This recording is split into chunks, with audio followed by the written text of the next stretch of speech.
Hello guys, और आप सभी कैसे हो। उम्मीद है मुझे कि आप सभी अच्छे होंगे।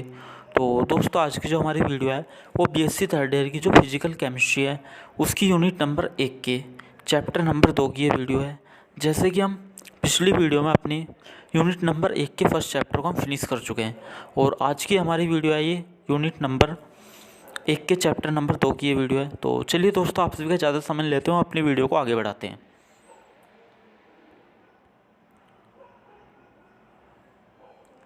तो दोस्तों, आज का जो हमारा टॉपिक है वो है स्पेक्ट्रोस्कोपी। जी हाँ दोस्तों, आपने बिल्कुल सही सुना। स्पेक्ट्रोस्कोपी क्या होता है इसे जाने में। तो पहले इसकी डेफिनेशन देख लेते हैं। स्पेक्ट्रोस्कोपी की डेफिनेशन होती क्या है, ठीक है। देखो, एस क्या होता है। एस होता है यहाँ पे स्पेक्ट्रोस्कोपी, ठीक है। एस, इस वजह से मैंने नाम नहीं लिखा, यहाँ पे एस लिख दिया, ठीक है। स्पेक्ट्रोस्कोपी भौतिकी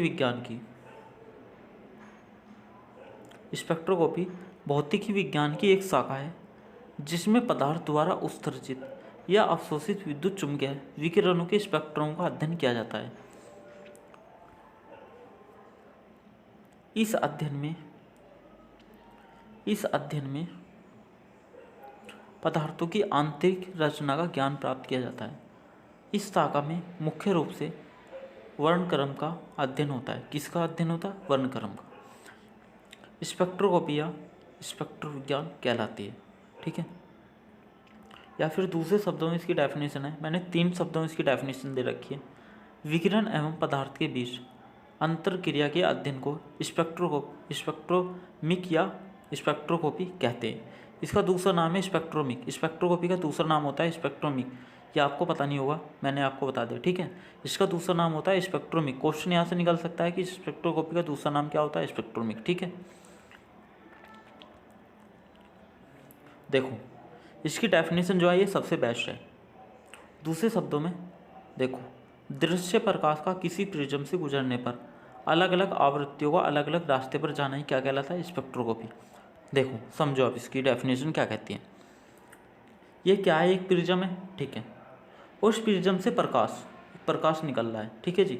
इस प्रिज्म से क्या निकला? ये प्रकाश निकला, ठीक है। ये कैसा प्रकाश? दृश्य प्रकाश, ठीक है जी। ये दृश्य प्रकाश निकला इस प्रिज्म से, और जैसे ही प्रिज्म से निकला तो क्या हुआ? ये जो प्रकाश था ऐसे ऐसे ऐसे अलग अलग भागों में डिवाइड हो गए, ठीक है जी। ये इधर चला गया, ये इधर, ये इधर, ये इधर, ठीक है।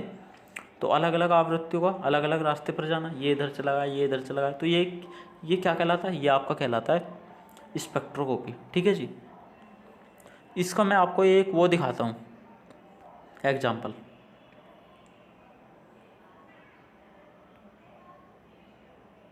ये रहा, देखो देखो, ये रहा प्रकाश निकला। जैसे प्रकाश निकला, इससे क्या हुआ? देखो, ये अलग अलग, ये इसका सबसे बेस्ट एग्जाम्पल है स्पेक्ट्रोस्कोपी का। और जो कोई एग्जाम्पल मांगे तो यही आपको एग्जाम्पल देना है, ठीक है। कि जब किसी प्रिज्म से कोई दृश्य प्रकाश निकलता है तो अलग अलग भागों में डिवाइड हो जाता है, ठीक है। यही आपको इसका एग्जाम्पल देना।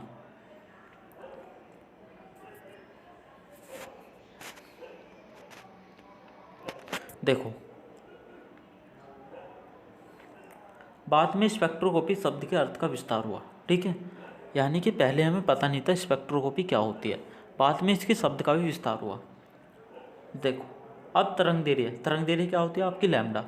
या आवृत्ति क्या होती है? वी के फलन के रूप में भी किसी भी राशि का मापन क्या कहलाता है? स्पेक्ट्रोस्कोपी कहलाता है। इसकी परिभाषा का और विस्तार तब मिला जब ऊर्जा ई, यानी कि ऊर्जा ई को चर राशि के रूप में सम्मिलित कर लिया गया, ठीक है जी।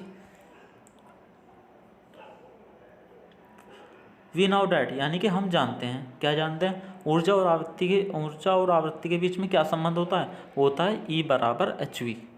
यही होता है ना। ये काहे की समीकरण है? यह है आपकी प्लांक की समीकरण, ठीक है जी, जो प्लांक ने निकाली थी, ठीक है। आगे चलते हैं हम। जहाँ पे ई क्या है? जहाँ पे ई है आपकी ऊर्जा, ठीक है जी। और जहाँ पे एच का है? प्लांक नियतांक। और वी क्या होती है? आवृत्ति, ठीक है। अब देखो, इसका उपयोग जो आपकी स्पेक्ट्रोस्कोपी है, इसका उपयोग किस में किया जाता है? खगोलीय विज्ञान एवं संदूर संवेदन में भी होता है। नेक्स्ट आगे देखते हैं। नेक्स्ट पॉइंट है हमारा स्पेक्ट्रोस्कोपी की नींव किसने रखी? जो आपका स्पेक्ट्रोस्कोपी थी इसकी नींव सबसे पहले किसने रखी थी? Newton Isaac. ठीक है जी, किसने? Isaac Newton. तो किसने रखी थी? आइजैक न्यूटन ने सन 1666 में रखी थी। जो आपकी स्पेक्ट्रोस्कोपी थी, स्पेक्ट्रोस्कोपी की न्यूज सबसे पहले किसने रखी थी? न्यूटन आइजैक ने। कब रखी थी? वो रखी थी 1666 में। ठीक है जी। नेक्स्ट पॉइंट देखते हैं हम। आइजैक न्यूटन ने एक बंद कमरे में, इसे पढ़ने से पहले देखो, चलो मैं पहले आपको बता देता हूँ। आइजैक न्यूटन ने एक बंद कमरे में खिड़की के छिद्र से आते हुए सौर किरण पुंज, जिसको इंग्लिश में कहते हैं बीम ऑफ लाइट, को एक प्रिज्म से होकर पर्दे पर जाने दिया। ठीक है। पर्दे पर 7 रंगों पर बैंगनी रंग था। ठीक है। नेक्स्ट पॉइंट हमारा, पर्दे पर 7 रंगों पर बैंगनी रंग था। पहले हम यहाँ तक जान लेते हैं कि यहाँ तक ये 2 पॉइंट है ये क्या कहना चाह रहे हैं। ठीक है।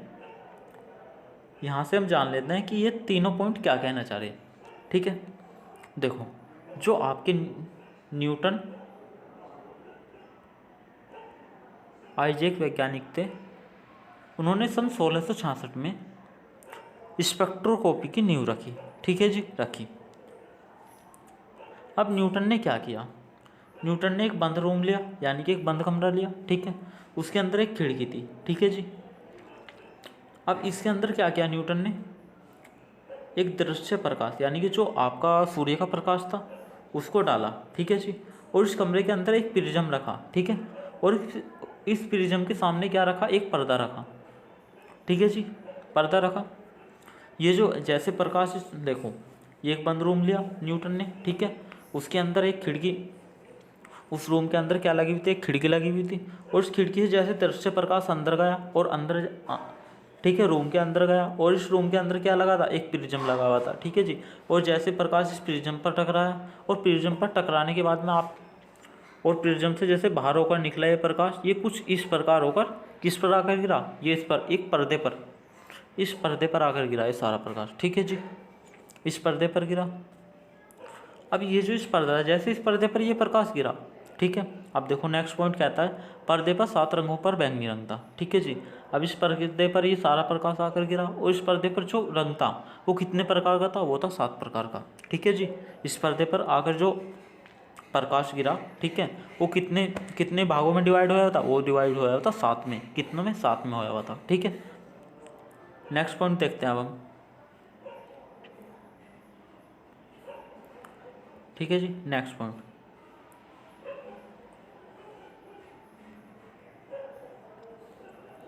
पट्टी में 7 रंग, पट्टी में 7 रंग लाल, नारंगी, पीले, हरे, आसमानी, नीले और बैंगनी रंग इसी क्रम में दिखाई पड़ते हैं।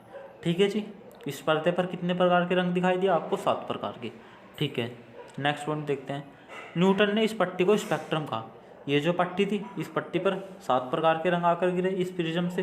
ठीक है जी। इस प्रिज्म के अंदर प्रकाश कहाँ से आया? यानी कि इस रूम के अंदर से। इस रूम के अंदर एक खिड़की थी, और उस खिड़की से होकर प्रकाश गया, और इस रूम के अंदर क्या था? एक प्रिज्म लगा हुआ था, और इस प्रिज्म पर, ठीक है जी, इस प्रिज्म के सामने एक कपड़ा टांग रखा था। ठीक है जी। और इसको, यानी कि कपड़ा नहीं कह सकते आप, एक पट्टी कह सकते हो इसको। ठीक है जी। और इस पट्टी पर कपड़ा कहना ठीक नहीं होगा। ठीक है। इस पट्टी पर जैसे आकर प्रकाश पड़ा, तो प्रकाश जो था वो 7 भागों में डिवाइड हुआ। ठीक है। और जब ये प्रकाश 7 भागों में डिवाइड हुआ, तो इस पूरे प्रोसेस को क्या कहा? ये जो 7 भागों में डिवाइड हुआ इस पर्दे पर, इसको क्या कहा? इसको न्यूटन ने नाम दिया स्पेक्ट्रम, कि भैया ये जो होता है ये होता है मेरा स्पेक्ट्रम। ठीक है जी। इसको हम कहते हैं स्पेक्ट्रम। इसको नाम दिया न्यूटन ने, आइजैक न्यूटन ने इसको नाम दिया स्पेक्ट्रम। ठीक है। अब हम नेक्स्ट पॉइंट की ओर चलते हैं। न्यूटन ने इस पट्टी को स्पेक्ट्रम कहा। देखो, इस स्पेक्ट्रम में उन्होंने यह सिद्ध किया कि सूर्य का श्वेत प्रकाश 7 रंगों का मिश्रण होता है। ठीक है जी।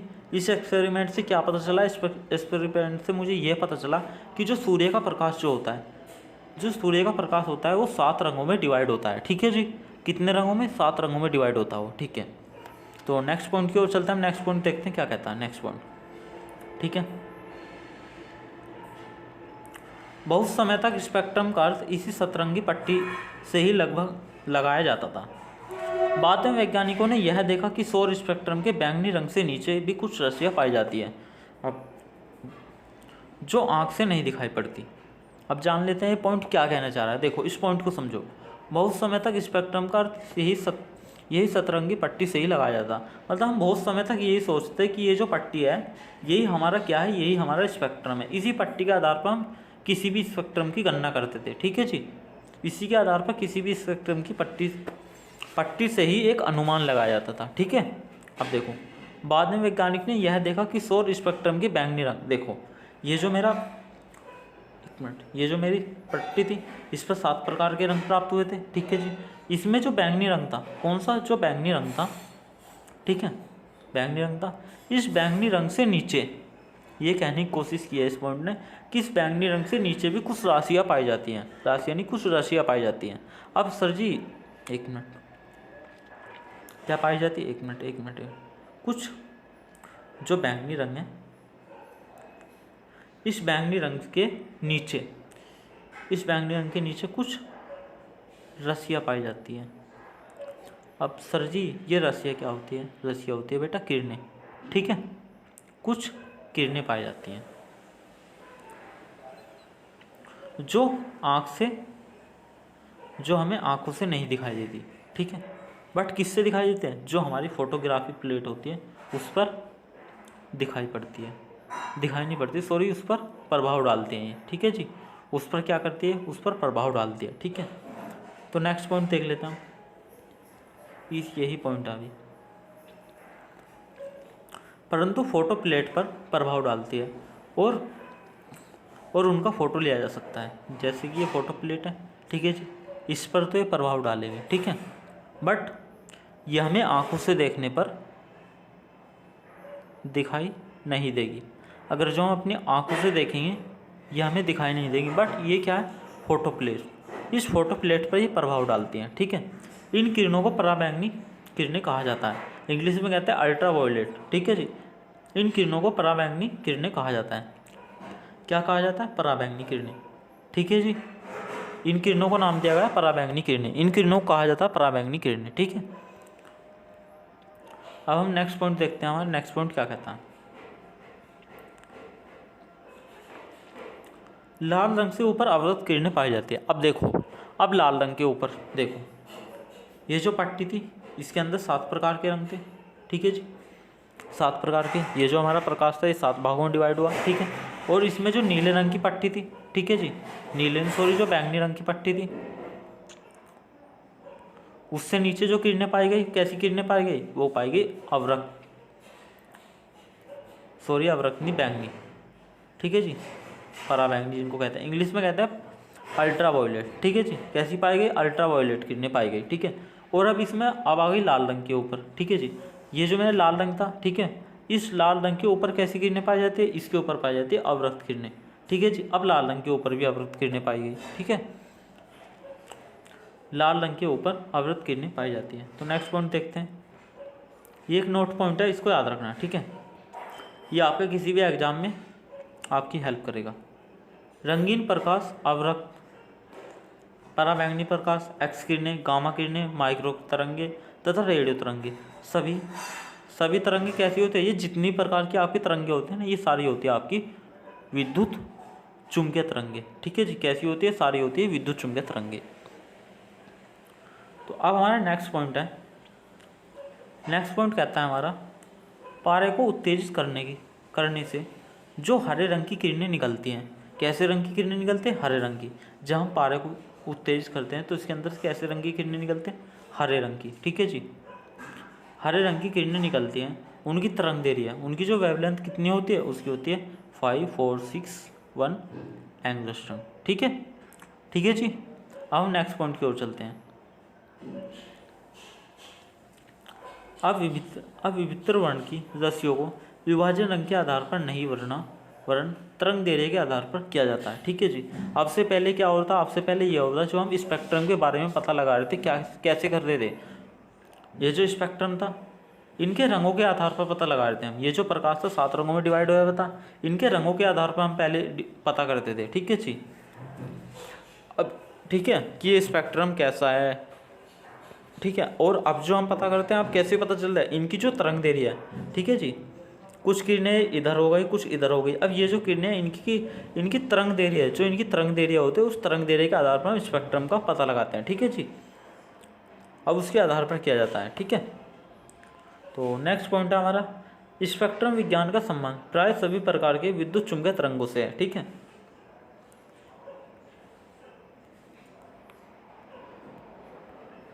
नेक्स्ट पॉइंट है हमारा, न्यूटन ने सूर्य की किरणों से जो स्पेक्ट्रम प्राप्त किया था वह शुद्ध नहीं था, अर्थात सभी रंग पास वाले रंग से पृथक थे, एक रंग दूसरे से मिलता था। इसका कारण यह था कि उन्होंने किरणों को एक गोल छिद्र से लेकर प्रिज्म पर डाला था। तो इस पॉइंट को समझने की कोशिश करते हैं, पॉइंट क्या कहना चाह रहा है। देखो, न्यूटन ने सूर्य की किरणों से जो स्पेक्ट्रम प्राप्त किया था, हाँ जी बिल्कुल सही बात है आपकी, वह शुद्ध नहीं था, अर्थात सभी रंग पास वाले रंग से पृथक नहीं थे।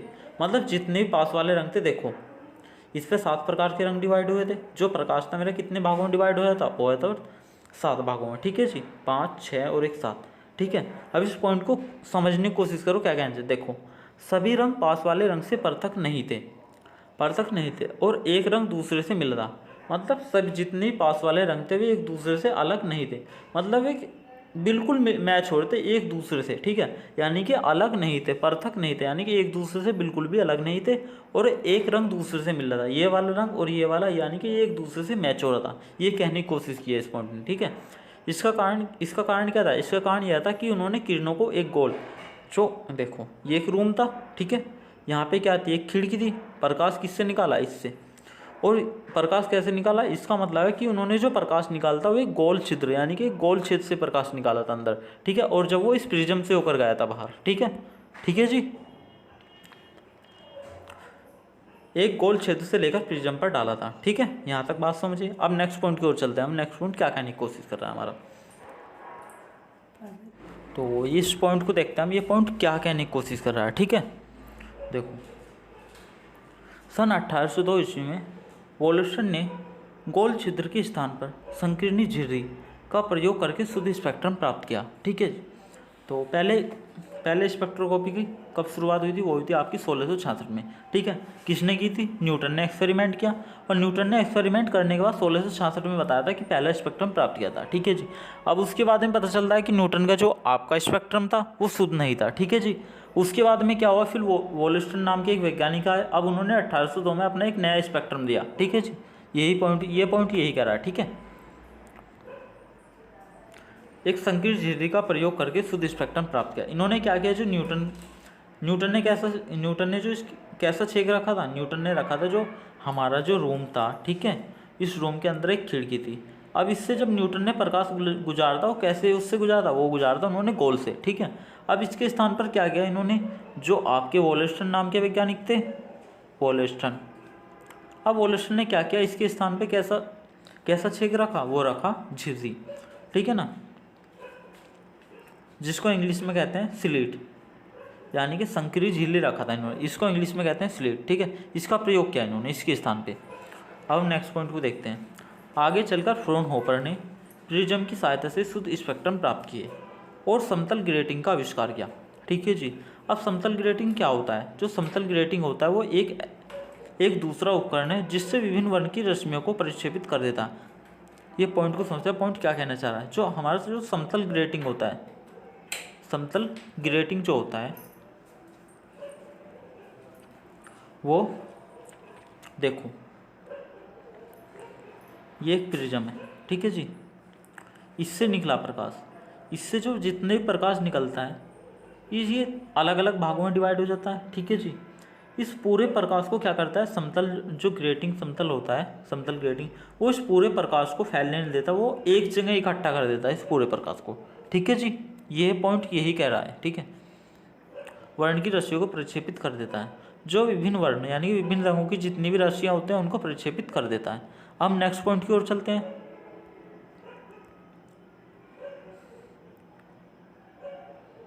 देखो, सन 1859 ईस्वी में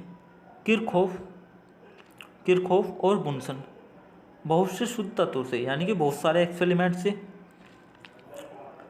एक्सपेरिमेंट का स्पेक्ट्रम लिया और यह बताया कि वे एक दूसरे से सर्वप्रथम भिन्न होते हैं, यानी कि एक दूसरे से क्या होते हैं, अलग होते हैं। ठीक है जी।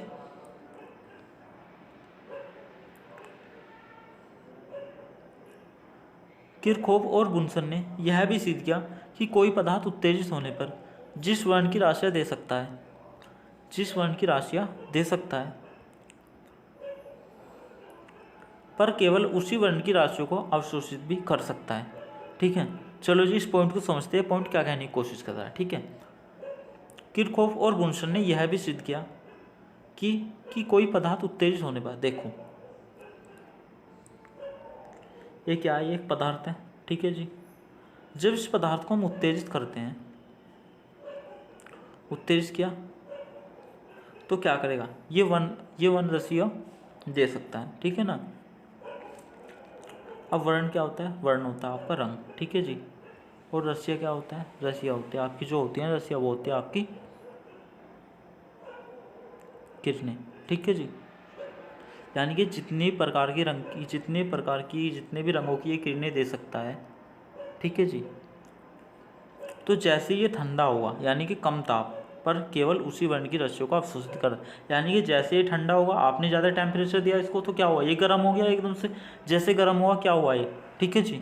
देखो एक मिनट, एक पदार्थ है, जैसे आपने इस पदार्थ को गर्म किया, गर्म करने के बाद इसके अंदर से रंगों की किरणें निकलेगी। ठीक है जी, लाल हो जाएगा एकदम, ये लाल होने पर क्या हुआ, ठीक है जी, ये लाल हो जाएगा एकदम, लाल रंग की किरणें निकल गई इसके अंदर से। ठीक है, और जैसे ये लाल लाल दिखने लगे हमें, जैसे आप ठंडा करोगे यानी कि टेम्परेचर आप कम करोगे, तो जो इसके अंदर से जो रंग, जितने प्रकार की, यानी कि इसके अंदर से एक प्रकार की आपकी किरणें निकलेगी। ठीक है जी, अब जैसे ठंडा हुआ यानी कि जैसे आप पर केवल उसी वर्ण की रश्मियों को, जैसे ठंडा हुआ और ये इसे अपने आप अपने अंदर अवशोषित कर लेगा। ठीक है जी, तो नेक्स्ट पॉइंट को देखते हैं हम।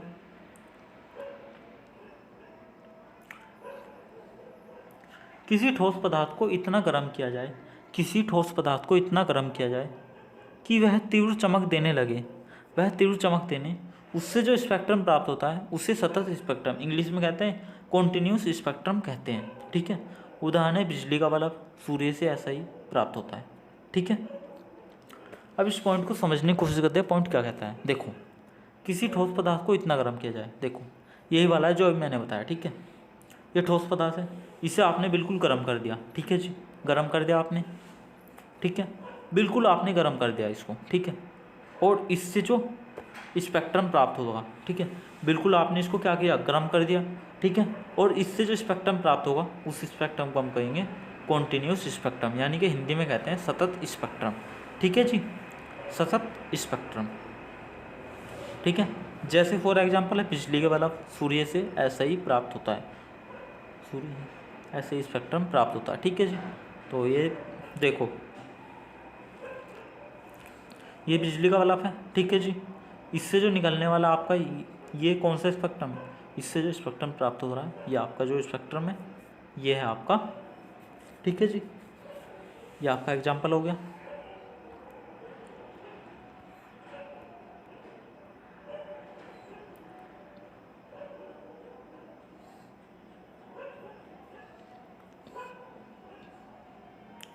देखो नेक्स्ट पॉइंट है हमारा, यदि किसी पदार्थ को इतनी अधिक ऊर्जा दी जाए कि उससे परमाणु उत्तेजित हो जाए तो उससे प्राप्त रेखीय स्पेक्ट्रम मिलता है। ठीक है जी, इसमें विभिन्न वर्ण की तीक्ष्ण रेखाएं पाई जाती हैं। उदाहरण है विद्युत तार तथा कुछ तारों से भी रेखीय स्पेक्ट्रम प्राप्त होते हैं। तो इस पॉइंट को समझने की हम कोशिश करते हैं। देखो, यदि किसी पदार्थ को इतना अधिक ऊर्जा दी जाए कि उससे परमाणु उत्तेजित हो जाए तो उससे प्राप्त स्पेक्ट्रम का कहते हैं रेखीय स्पेक्ट्रम। देखो ये पॉइंट क्या कहने की कोशिश कर रहा है, अभी मैंने बताया विद्युत आर्क। ठीक है जी, अब जैसे आपने देखा होगा, जैसे प्रेस होती है प्रेस के अंदर क्या होता है, एक एलिमेंट होता है। अब आप एक बात होता है, आप इलेक्ट्रिसिटी किसको दे रहे हो, आप एलिमेंट को ही तो गर्म कर रहे हो।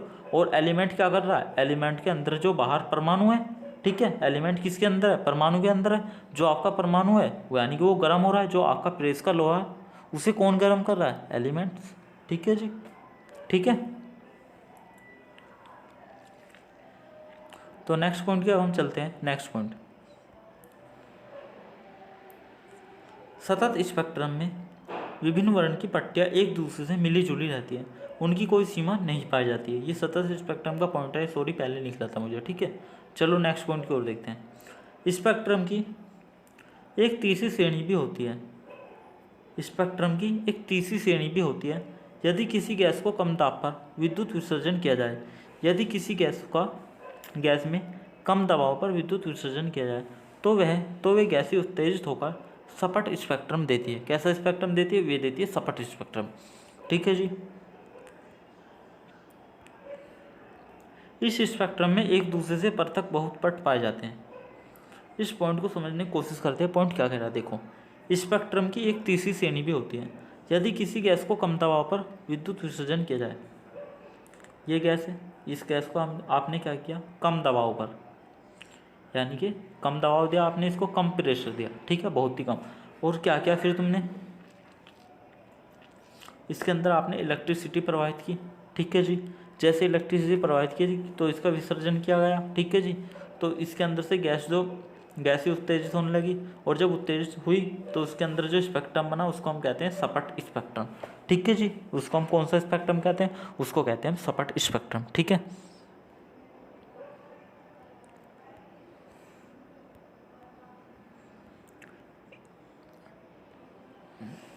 इस स्पेक्ट्रम में एक दूसरे से पृथक बहुत से पट पाए जाते हैं, ठीक है ना, जिनका एक सिरा तीक्ष्ण और दूसरा क्रम से धूमिल होता है। ये सभी स्पेक्ट्रम उत्सर्जित स्पेक्ट्रम कहे जाते हैं, ठीक है।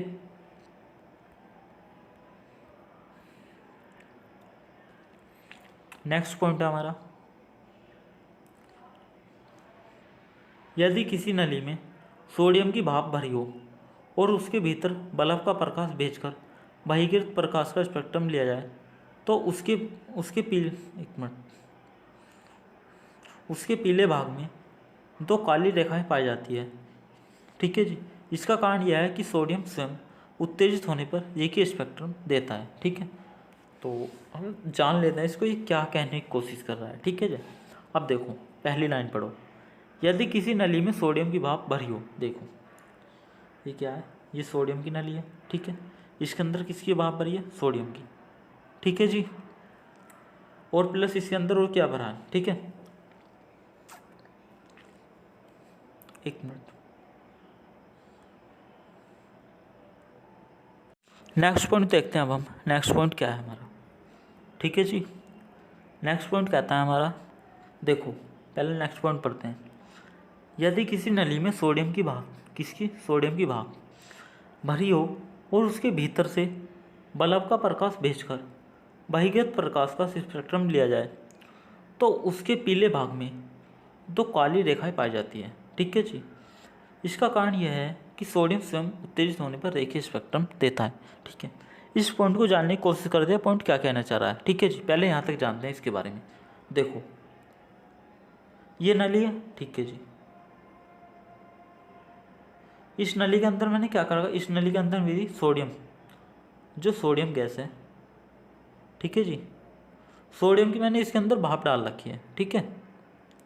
सोडियम की भाप डाल रखी है और अब इसके अंदर मैंने क्या किया, एक बल्ब लिया, ठीक है जी।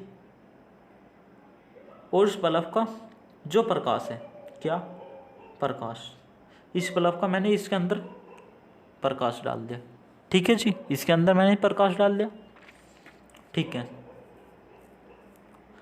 अब मैंने इसके अंदर प्रकाश डाला और प्लस सोडियम की भाप, ठीक है जी। अब इन दोनों का मैंने क्या किया, ठीक है जी। अब ये पूरा टोटल जो है, अब मैंने इसका एक स्पेक्ट्रम लिया, ठीक है जी। यदि मैं इस पूरे प्रोसेस का, ये जो प्रोसेस है, इस प्रोसेस का यदि मैं एक स्पेक्ट्रम लेता हूँ, ठीक है जी, क्या लेता हूँ, स्पेक्ट्रम, तो मैंने पाया, ठीक है ना, तो मैंने पाया इसका जो पीला भाग है, ठीक है जी, इसका जो पीला भाग है इस नली के अंदर, ठीक है जी, इसके पीले भाग में क्या पाई जाती है, इसके पीले भाग में मुझे दो काली रेखाएं पाई जाती है, ठीक है जी। अब सर जी इन दोनों काली रेखाओं का कारण क्या है? अब इन काली रेखाओं का कारण क्या है, देखें ये जो काली रेखाएं हैं, इन दोनों काली रेखाओं से हमें ये पता चल रहा है जो सोडियम है, ठीक है ना, वो उत्तेजित होने पर रेखीय स्पेक्ट्रम देता है, क्या देता है, उत्तेजित होने पर रेखीय स्पेक्ट्रम देता है। ठीक है, तो एक बार फिर से देखो, ये नली है, इस नली के अंदर कुछ इस टाइप से सोडियम की गैस भरी हुई है, सोडियम की भाप, सॉरी क्या भरी हुई है, सोडियम की भाप। ठीक है, एक ही बात है, भाप भरी हुई है। और इसके अंदर मैंने अब क्या किया, प्रकाश का एक जो बल्ब है, बल्ब का मैंने इसके अंदर क्या किया, उसके भीतर मैंने बल्ब का प्रकाश भेज दिया। ठीक है जी, अब ये जो मैंने इसके अंदर प्रकाश भेज दिया एक बल्ब का। ठीक है जी, अब इस पूरे बहिर्गत प्रकाश का यदि मैं एक स्पेक्ट्रम लेता हूँ, क्या लेता हूँ, यदि मैं स्पेक्ट्रम लेता हूँ तो मैं देखता हूँ इसका जो पीला भाग है, ठीक है जी, इसका जो पीला भाग है, इस पीले भाग के अंदर मुझे दो काली रेखाएं प्राप्त होती हैं, दो काली रेखाएं प्राप्त होती हैं मुझे। ठीक है, और इन दोनों काली रेखाओं का अर्थ क्या है, ठीक है जी, दो काली रेखाएं प्राप्त होती हैं। इन दोनों काली रेखाओं का अर्थ क्या है, इन दोनों काली रेखाओं का अर्थ यह है बेटा, जो सोडियम जो होता है, जो सोडियम जो होता है वो अपने आप उत्तेजित होने पर, यानी कि स्वयं उत्तेजित होने पर कैसा स्पेक्ट्रम देता है, वो देता है रेखीय स्पेक्ट्रम। रेखीय कैसा देता है, रेखीय स्पेक्ट्रम। ये समझाने की कोशिश किया इस पॉइंट ने हमें। ठीक है, और थोड़ा और इस पॉइंट के बारे में और जान लेते हैं। ठीक है, देखो अब इसी पॉइंट में ही है सारा, इसको पढ़ लेते हैं, इस लाइन को। इस स्पेक्ट्रम में दो पीली रेखाएं भी होती हैं जिन्हें सोडियम की डी रेखाएं कहा जाता है। ठीक है, ये स्पेक्ट्रम था, इसके अंदर जो रेखाएं होती हैं, देखो इसके अंदर आपकी जो रेखाएं होती है, इसके अंदर पीली रेखाएं तो होती हैं। ठीक है जी, इसके अंदर जो पीली रेखाएं होती है वो दो रेखाएं होती हैं, इस स्पेक्ट्रम के अंदर पीली दो रेखाएं होती है। ठीक है जी, जिन्हें हम क्या कहते हैं, जिन्हें हम, इन रेखाओं को नाम दिया गया है डी सोडियम। ठीक है जी, जिनको हम डी रेखाएं कहते हैं। ठीक है, इसके अंदर जो रेखाएं होती है पीली, ठीक है जी, दो रेखाएं होती है पीली, कितनी, और उनको हम नाम क्या दे दिया, उनको हमने नाम दे दिया डी रेखाएं, उनको हम डी रेखाएं कहते हैं। ठीक है जी, डी रेखाएं कहा जाता है। देखो जब बल्ब का प्रकाश, देखो जब बल्ब का प्रकाश सोडियम की भाप से होकर जाता है तो सोडियम डी रेखाओं के अनुकूल वर्ग को अवशोषित कर लेता है और बहिर्गत प्रकाश में इसी स्थान पर दो काली रेखाएं बन जाती है। इस स्पेक्ट्रम को अवशोषण स्पेक्ट्रम, यानी कि इंग्लिश में कहते हैं एब्जॉर्बेशन स्पेक्ट्रम कहते हैं। समझो इस पॉइंट को। ठीक है जी, इस पॉइंट को हम समझते हैं, पॉइंट क्या कहने की कोशिश कर रहा है हमें। ठीक है, देखो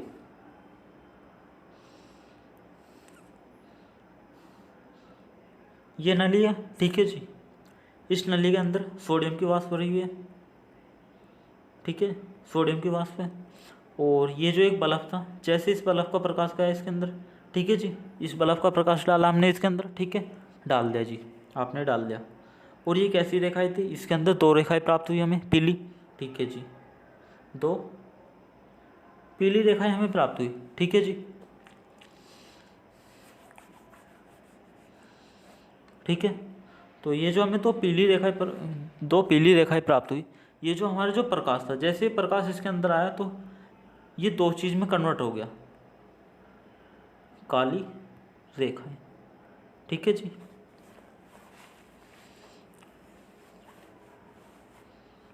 ठीक है जी, इसके अंदर कैसी रेखाएं बन जाती है, दो काली रेखाएं बन जाती है। ठीक है ना, और इस स्पेक्ट्रम को ऐसा स्पेक्ट्रम कहते हैं, इसको हम कहते हैं अवशोषण स्पेक्ट्रम। ठीक है जी, और अब ये जो अवशोषण स्पेक्ट्रम होता है, अवशोषण स्पेक्ट्रम आपका तीन प्रकार का होता है। ठीक है जी, एक बार और समझ लो इसको। देखो ये नली है, ठीक है जी, इस नली के अंदर सोडियम की वाष्प भरी हुई है, और जैसे मैंने इसके अंदर किसी बल्ब का प्रकाश डाला, प्रकाश डालने के बाद क्या पाया मैंने, प्रकाश डालने के बाद पाया कि इसके अंदर मुझे जो पीली रेखाएं थी, पीली रेखाएं इसके अंदर कितनी होती है, यानी कि मैंने पाया कि इसके अंदर तो पीली रेखाएं होती है। ठीक है, और उस पीली रेखाएं के अंदर क्या हुआ, जैसे प्रकाश डाला, ये वाला प्रकाश जो था, वो जो सोडियम, ये जो बल्ब का प्रकाश था, इसको जो सोडियम की वाष्प थी उसने अपने अंदर एब्जॉर्व कर लिया इसको। ठीक है, और जब इसने अपने अंदर इसको एब्जॉर्व कर लिया तो वहाँ पर दो प्रकार की काली किरणें पाई गई। ठीक है जी, इसके अंदर क्या है, दो प्रकार की काली किरणें पाई गई। ठीक है, और उन दोनों काली किरणों का पता क्या चला, उन दोनों काली किरणें या रेखाएं। ठीक है जी, अब उन दोनों रेखाओं से हमें पता क्या चला, उन दोनों रेखाओं से हमें यह पता चला कि जो सोडियम जो होता है, ठीक है जी,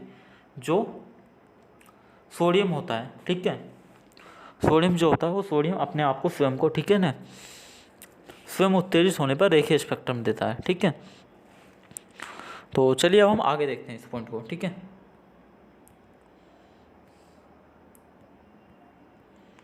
देखो, अरे एक मिनट, देखो अवशोषण स्पेक्ट्रम भी 3 प्रकार के होते हैं, ठीक है, ठीक है जी, हाँ जी 3 प्रकार के होते हैं बिल्कुल।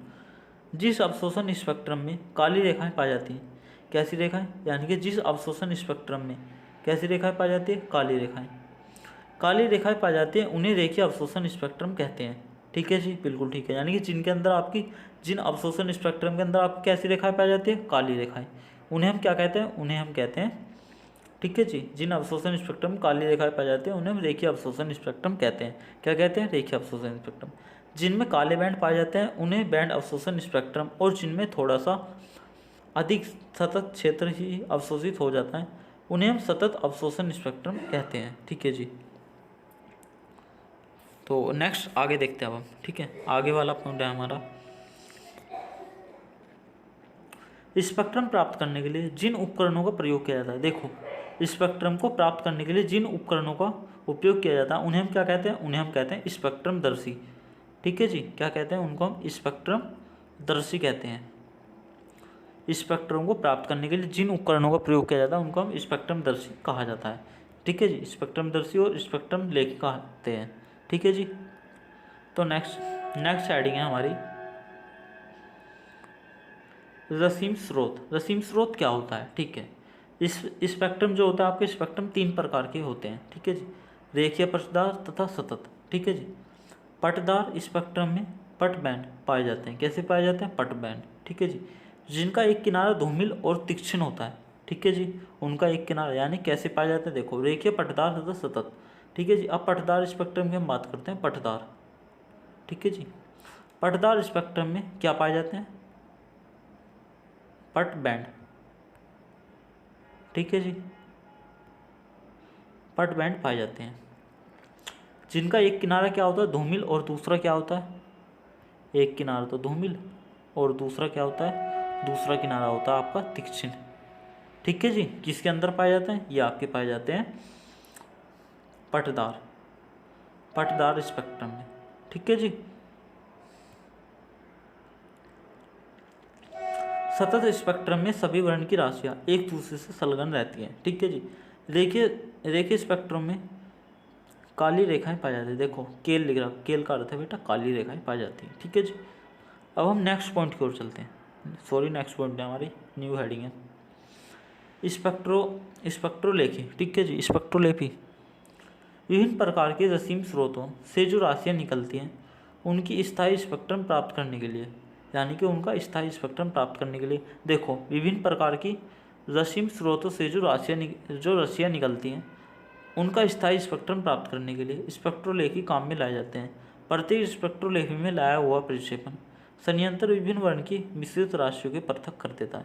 देखो इस पॉइंट को समझो, पॉइंट क्या कहने की कोशिश कर रहा है, ठीक है। देखो ये प्रिज्म है, जब इस प्रिज्म से प्रकाश निकलता है तो अलग अलग भागों में डिवाइड हो जाता है, ठीक है जी। अलग अलग भागों में डिवाइड हो जाता है, यानी कि इससे जो निकलने वाली आपकी किरणें होती है, ठीक है, वो कितने प्रकार के भागों में डिवाइड हो जाती है, ठीक है ना। अब इन किरणों से जो स्पेक्ट्रम निकलता है, ठीक है जी, अब इन किरणों के अंदर से जो आपकी ये रेखाएं हैं, ठीक है जी, जो आपकी रेखाएं हैं, इन रेखाओं में से स्पेक्ट्रम प्राप्त करने के लिए, ठीक है जी, अलग अलग बहुत सारी रेखाएं हैं, ठीक है, इनके अंदर से स्पेक्ट्रम प्राप्त करने के लिए हम किसका उपयोग करते हैं, स्पेक्ट्रोलेखी का, ठीक है जी, यही लिखा हुआ है इस पॉइंट में। देखो लाए जाते हैं, प्रत्येक स्पेक्ट्रोलेखी में लाया हुआ प्रक्षेपण संयंत्र विभिन्न वर्ण की मिश्रित राशियों को पृथक कर देता है, ठीक है जी। राशियों का प्रक्षेपण 3 रीतियों से होता है, राशियों का प्रक्षेपण जो होता है वो 3 रीतियों से होता है, ठीक है जी। ए पॉइंट कहता है, देखो ए पॉइंट, जब किसी राशियाँ किसी प्रिज्म में से होकर, ठीक है जी, होकर जाती है तब अपवर्तन के कारण पृथक हो जाती है, अलग हो जाती है, इसे अपवर्तनीय प्रक्षेपण कहते हैं, ठीक है जी। अब नेक्स्ट पॉइंट है हमारा बी पॉइंट, यदि बहुत सी संकीर्ण झिर्रियों को एक दूसरे के समानांतर पास रखकर उनमें से मिश्रित प्रकाश पुंज भेजा जाए तो विवर्तन के कारण विवर्तन के कारण रश्मियाँ अलग अलग हो जाती है और स्पेक्ट्रम बन जाता है। ऐसे प्रक्षेपण को विवर्तनीय प्रक्षेपण कहते हैं। ठीक है जी, इंग्लिश में कहते हैं इसको डिफ्रेक्टिव डिस्पर्शन। ठीक है जी, डिफ्रेक्टिव डिस्पर्शन। लास्ट पॉइंट है हमारा सी, और ये वीडियो का अंत का। ठीक है जी, रश्मि के व्यतिकरण द्वारा भी प्रक्षेपण उत्पन्न किया जा सकता है। पहली दो रीतियाँ अधिक प्रचलित हैं। ठीक है जी, तो दोस्तों आज की हमारी वीडियो यहीं पर समाप्त हुई है। तो दोस्तों मैं आपको कुछ बात बता दूं, ये जो मैंने आज की वीडियो दी है, इस वीडियो का बस ये जो मैंने आज की वीडियो दी आपको, हो सकता है इस पूरे टॉपिक के अंदर से एग्जामिनर आपको कुछ भी क्वेश्चन निकाल के दे दे। ठीक है, बट हमारी बुक में ये पूरा टॉपिक नहीं है। हमारी बुक में बस इस टॉपिक का छोटा सा पार्ट दे रखा है, स्पेक्ट्रोस्कोपी। ठीक है जी, हो सकता है एग्जामिनर इस पूरे टॉपिक में से क्वेश्चन निकाल के दे दें। ठीक है, वो आपके ऊपर डिपेंड है आपको कितना पढ़ना है। ठीक है, मुझे लगा कि इस पूरे टॉपिक में से क्वेश्चन आ सकता है, तो मैंने ये पूरा टॉपिक कवर किया है, कहीं से भी उठाया मैंने। ठीक है, और आपको भी मैंने इस वीडियो में दे दिया। तो दोस्तों कल फिर इसी प्रकार नेक्स्ट वीडियो के साथ कल फिर मिलते हैं। तो दोस्तों आपको जो यदि नोट्स चाहिए तो आपको टेलीग्राम पे जाकर सर्च करना है अश्विनी स्टडी पॉइंट, वहाँ पे जाके आपको नोट्स मिल जाएंगे। ठीक है, PDF फाइल में। तो चलिए दोस्तों कल फिर मिलते हैं इसी प्रकार नेक्स्ट वीडियो के साथ। तब तक के लिए जय हिंद, जय भारत।